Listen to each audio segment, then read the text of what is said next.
तुम्हारे आशिक को जहर देकर मुझे क्या मिलेगा? बकवास बंद करो। बकवास? इस हकीकत को तुम बकवास कहती हो?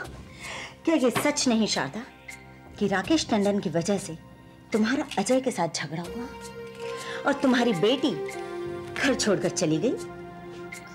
अंजलि, तुम अंदर जाओ।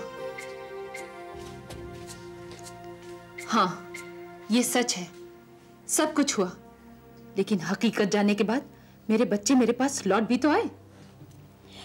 माँ को तकलीफ में देखकर अगर बेचारे वापस आ भी गए तो ये मत समझना शारदा कि उन्होंने तुम्हें जिंदगी भर के लिए माफ कर दिया। मामी, आपको हमारी तरफ से बोलने का कोई हक नहीं है।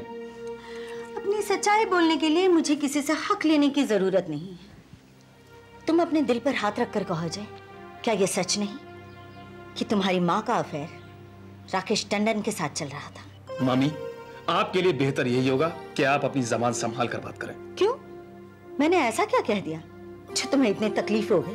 मैं अपनी माँ के खिलाफ एक शब्द भी सुनना नहीं चाहता, और एक आप है कि बके चली जा रही है। मैंने जो कहा है सच कहा है। आप सच नहीं कह रही मामी, आप हमारे कानों में जहर घोलने की कोशिश कर रही हैं, आप हमारे रिश्ते में दीवार खड़ी करने की कोशिश कर रही हैं, लेकिन आप ऐसा कर नहीं पाएंगी क्योंकि हम अपनी माँ से बहुत प्यार करते हैं। इसलिए आप हमारी माँ के खिलाफ कुछ मत बोलिए। यही होता है एहसान का नतीजा। मैंने तो आनंद को इतना समझाने की कोशिश की मगर वो मानते ही नहीं। आखिर है ना इमोशनल फूल। तो अब समझा दीजिए ना अपने इमोशनल फूल को।